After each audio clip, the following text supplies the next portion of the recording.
تو جو جہاد والنٹری طور پر ہوتا ہے اس میں بغیر ان چیزوں کا خیال رکھنا ہی پڑے گا. جہاد چھوڑ دیں گے اور گھر والوں کی سیوا اور گھر والوں کی خدمت کریں گے.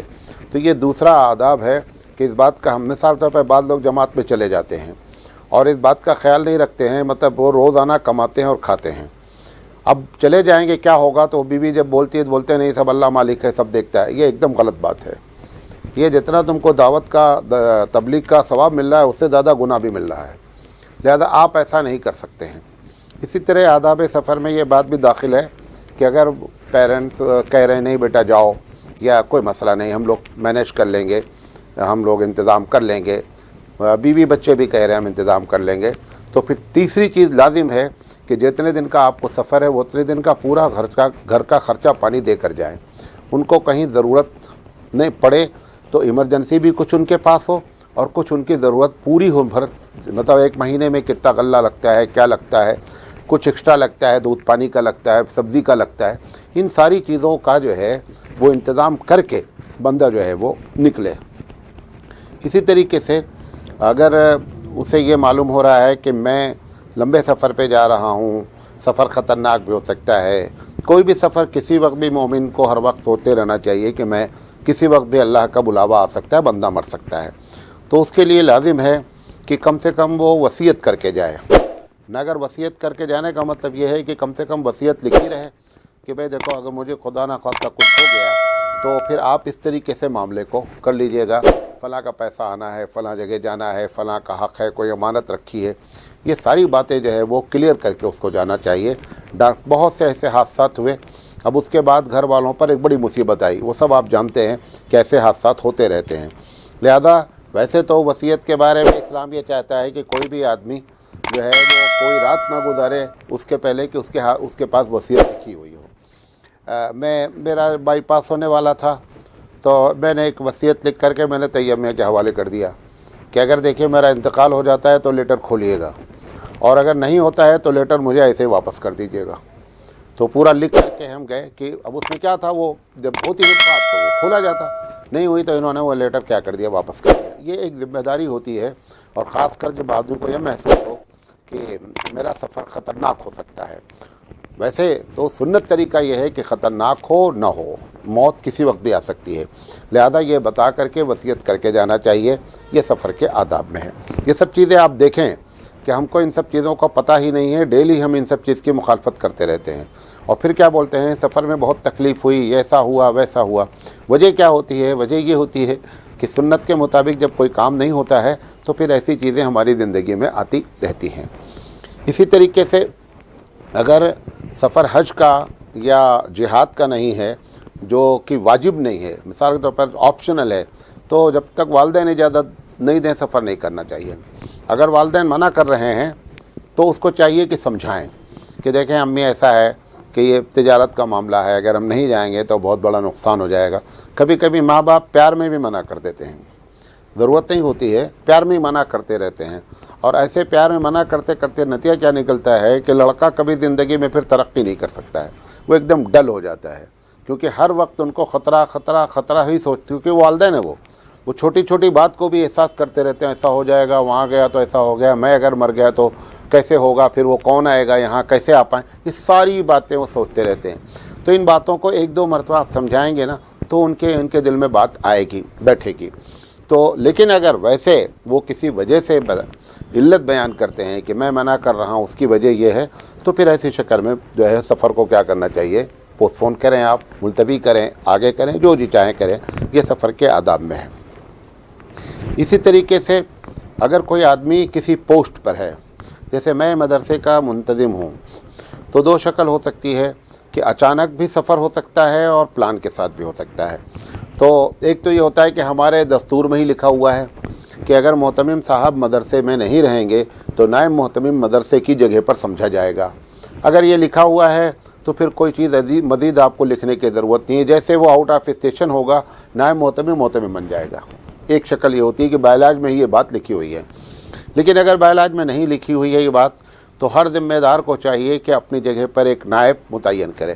میں اسکول میں جب پڑھاتا تھا تو بہت بڑا اسکول تھا اور بہت بڑے بڑے لوگ تھے. تو ہماری جو پرنسپل تھی وہ شروع میں جب ہم پہنچے تو بہت اس کو ادھر ادھر جانا رہتا تھا، تو ہمیشہ لیٹر لکھ کر کے نوٹس بورڈ پہ لگا جاتی تھی کہ اکیڈمک جو ہے وہ سراج صاحب دیکھیں گے، ایڈمن فلاں دیکھیں گے، ایسے لیٹر لگا کے جائے. میرے پاس آج بھی وہ لیٹر رکھا ہوا ہے.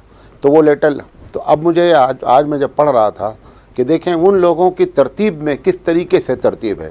ہم لوگوں کو یہ سب باتیں پتہ ہی نہیں ہیں. تو اگر کوئی آدمی بڑی پوسٹ کا مالک ہے تو اس کو چاہیے کہ وہ اپنا نائب متعین کر کے جائے. آپ کو معلوم ہے پچھلی مرتبہ امریکہ کے پریسیڈنٹ کا آپریشن ہونا تھا، اور بہت چھوٹا سا مائنر آپریشن تھا. اس پر کئی گھنٹے میٹنگ ہوئی کہ درمیان میں اگر کچھ ہوگا تو کون سنبھالے گا چارج، کیسے ہوگا. اتنی مطلب اس پر سیریسلی بات سوچی گئی. آپ نے دیکھا ہوگا کہ نبی کریم صلی اللہ علیہ وسلم کی جب وفات ہوئی تو کفنانے کا معاملے کو ڈیلے کیا گیا. پہلے یہ طے کیا گیا کہ آپ کے بعد کون سنبھالے گا اگر کچھ ہو جائے گا. دفنانا اور کفنانے کے میٹر کو بعد میں کیا گیا. پہلے یہ بات طے کر لی گئی کہ اگر بائی چانس کچھ ہو جاتا ہے تو خلیفہ کون ہوگا. اس لیے لوگ سمجھتے ہیں کہ ارے یار یہ صحابہ لوگ ایسے ہیں کہ ابھی حضور کو دفنائے بھی نہیں، کفنائے بھی نہیں، اور خلافت کا میٹر انہوں نے شروع کر دیا. یہ لوگ جان ہی نہیں رہے ہیں کہ یہ کتنا اہم معاملہ ہے، کیونکہ کوئی اگر حادثہ پیش آ گیا تو باغ ڈور کون سنبھالے گا. ہر آدمی ہاتھ جھاڑ کر کھڑا ہو جائے گا اور معاملہ بگڑ جائے گا. تو اس لیے یہ ذمہ داری ہوتی ہے کہ ہم جو ہے، آپ دیکھیں جو یہ بادشاہ ہوتے ہیں، انہوں نے اپنی زندگی میں سارے بادشاہ کیا کر رکھا ہے، انہوں نے ایک نامنی کر رکھی ہے، ولی ہے جسے کہتے ہیں آپ، کہ جیسے ہی میرا انتقال ہوگا پھٹ سے یہ کیا ہو جائے گا، ہماری جگہ پر آ جائے گا. جیسے وہ سفر پہ نکل کر جائے گا، کنٹری چھوڑے گا، پھٹ سے وہ کیا بن جائے گا، وہ اس کی یہ سنت طریقہ ہے. اللہ کے رسول صلی اللہ علیہ وسلم جب تبوک کے لیے نکلے تو اندازہ نہیں تھا کہ کیسے معاملہ بنے گا. اور جب بھی آپ نکلے عموماً آپ نے مدینے پہ کسی نہ کسی کو امیر بنایا. اور جب یہ تبوک کے لیے نکلے تو بخاری کی روایت ہے کہ خرج علی تبوک، کہ آپ تبوک کے لیے نکلے، فاستخلف علی رضی اللہ تعالیٰ عنہ کو اپنا نائب بنایا کہ دیکھیں کوئی بات ہوتی ہے یا نہیں ہوتی ہے، پھر بھی آپ کیا ہیں اس وقت انچارج ہیں. تو یہ ایک ذمہ داری ہوتی ہے کہ ہم جو ہے اس بات کا خیال رکھیں کہ اگر کمپنی کے مالک ہیں، باس ہیں، ذمہ دار ہیں، کسی بھی چیز کے اگر ہم انچارج ہیں، 4 آدمی کے انچارج ہیں، سپروائزر ہیں، جو کچھ بھی ہیں، تو ہم کو چاہیے کہ ہم سفر میں جب نکلیں تو اس بات کو کلیئر کر کے جائیں کہ ہماری جگہ پر کون معاملے کو سمجھے گا، کون فیصلہ لے گا، کون ڈیسیزن لے کر کے کون جو ہے وہ عمل کرائے گا. یہ بات بھی سنت طریقے سے ثابت ہے. سفر کے لیے یہ ضروری ہے کہ آدمی اس بات کا دھیان رکھے کہ سفر میں کیا چیزیں ہم کو ضرورت پڑے گی. امام تھانی رحمۃ اللہ علیہ تو فرماتے ہیں، گرچہ وہ حدیث تو نہیں ہے، ان کا تجربہ ہے اور اخلاقی لحاظ سے بڑی، اور اس کا تجربہ سبھی کو ہوتا رہتا ہے جو سفر کرتے رہتے ہیں. ان کا کہنا یہ ہے کہ پیسے زیادہ لے کر چلیں. مطلب جیسے معلوم ہے کہ یہاں سے میں بامبے جا رہا ہوں تو بامبے کا ٹکٹ جو ہے وہ 1000 روپے ہے، واپسی کا بھی ٹکٹ ہمارے پاس موجود ہے. لیکن اگر خدا نہ خواستہ ٹکٹ غائب ہو گیا، کوئی بات پیش آ گئی، تو کم سے کم دگنا پیسہ ہمارے پاس ضرور ہو. اگر جبکہ ہم کو کوئی مارکیٹنگ نہیں کرنا ہے، صرف جانا اور آنا ہے، تو کم سے کم دگنا پیسہ کرائے کا ہمارے پاس رکھا ہو. ایسے جب پیسہ رکھا رہتا ہے تو آدمی کو الجھن نہیں ہوتی ہے، آدمی کا ایمان بڑا مضبوط رہتا ہے کہ کوئی چیز آئے گی، فیس کریں گے، دیکھیں گے. میں ایک مرتبہ سفر کر رہا تھا، میرا ٹکٹ غائب ہو گیا پوری فیملی کے ساتھ. فیملی والے گھبرا گئے، یو پی سے آ رہے تھے. ہم نے کہا گھبرانے کی کوئی بات نہیں، ہمارے پاس پیسہ، فائن ماریں گے، پورا فائن ماریں گے تو بھی ہمارے پاس پیسہ ہے. تو ہم نے بہت ہی نارملی اور اس کو بہت لائٹ وے میں لے لیا. ہمارے ساتھ ہماری بہنیں تھیں، سب تھے، کئی ٹکٹ تھا، بہت شروع کی بات ہے. لیکن میں نے اس وقت محسوس کیا کہ ہمارے پاس پیسہ ہونے سے کیا ہوا کہ ہم کو ذرہ برابر کی الجھن نہیں ہوئی کہ ٹی ٹی آئے گا، فلاں آئے گا، کیا کرے گا دادا، فائن مارے گا نا، فائن دیں گے. تو اگر پیسہ نہیں ہوتا تو نتیجہ کیا نکلتا، عام آدمی بھی جان جاتا ہے یہ پریشان ہے، اور نہ پوچھنے والا بھی ٹی ٹی آ کے پوچھتا ہے بھیا ٹکٹ کہاں ہے. تو یہ جو ہے سفر کے دوران اس بات کا خیال رکھنا چاہیے کہ ہم کو ضرورت کیا ہے. ایک تو یہ چیز ہے پیسے کے بارے میں. دوسری چیز کو بھی دھیان رکھنا چاہیے کہ بعض چیزیں کبھی کبھی جو ہے ضرورت پڑ جاتی ہیں. مثال کے طور پر پھل کاٹنے والا چھوٹا سا چاقو ہی رکھنا چاہیے آدمی کو اپنی حفاظت کے لیے. نیت ہو چاقو پھل کاٹنے کی، اور کبھی کبھی ضرورت لمبے سفر میں پڑ جاتی ہے. ہم تو الحمدللہ ہمارے پاس پورا سامان ہوتا ہے سفر کا، اور پورا سفر یہاں سے جہاں لمبا سے لمبا سفر بھی ہوتا ہے، 40 گھنٹے 42 گھنٹے کا سفر ہوتا ہے، 48 گھنٹے کا سفر ہوتا ہے، اور ہمارے پاس وہ ساری چیزیں الحمدللہ موجود رہتی ہیں. تو یہ سنت ہے.